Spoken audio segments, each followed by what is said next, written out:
South Africa's xenophobia problem returns. Ramaphosa speaks. But is it enough? South African President Cyril Ramaphosa has once again condemned xenophobic violence following fresh attacks targeting African migrants and their businesses. Speaking during the 2026 Freedom Day celebration in Beaufontein, he urged citizens not to allow frustration over illegal migration to turn into hatred against fellow Africans. What happened? Recent outbreak of violence saw shops owned by foreign nationals looted and destroyed, echoing a troubling pattern that has surfaced repeatedly in South Africa over the past 2 decades.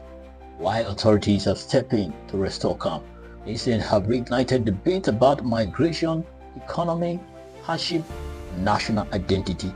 A deeper look: why does this keep happening? Xenophobic violence in South Africa is not new. Major flare-up in 2008, 2015, and 2019 revealed deep-rooted tensions. At the heart of the issue are several overlapping factors. Number one is economic pressure.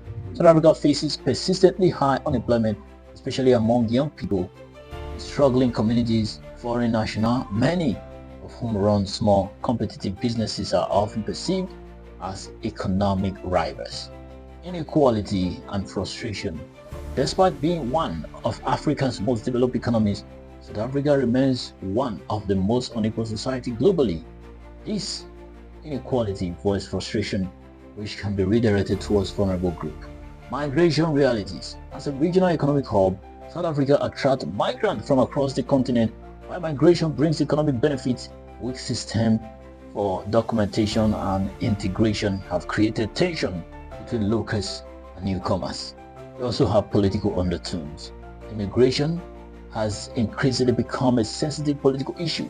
Some rhetoric, especially during election cycle, can indirectly reinforce the idea that foreigners are to blame for local challenges.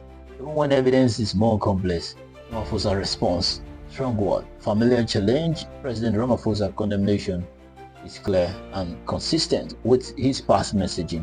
Violence is unacceptable and African unity must be preserved. His warning against turning legitimate concern into xenophobia reflects a careful balancing act, acknowledging public frustration without endorsing it. However, critique often argue that while the rhetoric is strong, implementation has been less convincing. Repeated cycles of violence suggest that deeper structural issues like policing gaps, economic reform, and community engagement remain unsolved. In essence, the president's tone is measured and responsible, but the real test lies in whether words are matched by sustained action. Public statement between frustration and fear. Public opinion in South Africa is divided. Some citizens express genuine concern about job scarcity and pressure on public service, while others strongly oppose xenophobia and call for inclusivity. At the same time, migrant communities have lived with uncertainty, often rebuilding after each wave of attack, only to face the risk again. This creates a climate of fear that affects not just livelihood but social cohesion. What this means for Africa, the implications go far beyond South Africa's border.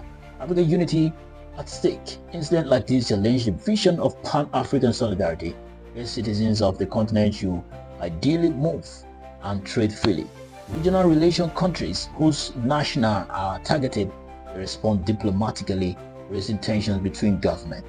Economic integration efforts like the African Continental Free Trade Area (AfTA) depends on trust and cooperation. Xenophobic violence risks undermining that progress.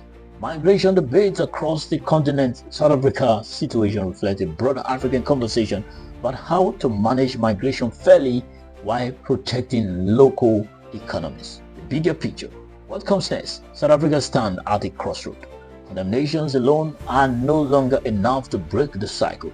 Addressing xenophobia will likely require a combination of economic reform, stronger law enforcement, better migration management, and sustained public education. For now, Ramaphosa's message is a reminder of what is at stake, not just for South Africa, but for the idea of a connected and cooperative Africa. The real question is whether this moment leads to lasting change or becomes another chapter in a repeating story. I rest my case on this analysis. Join me in the next one.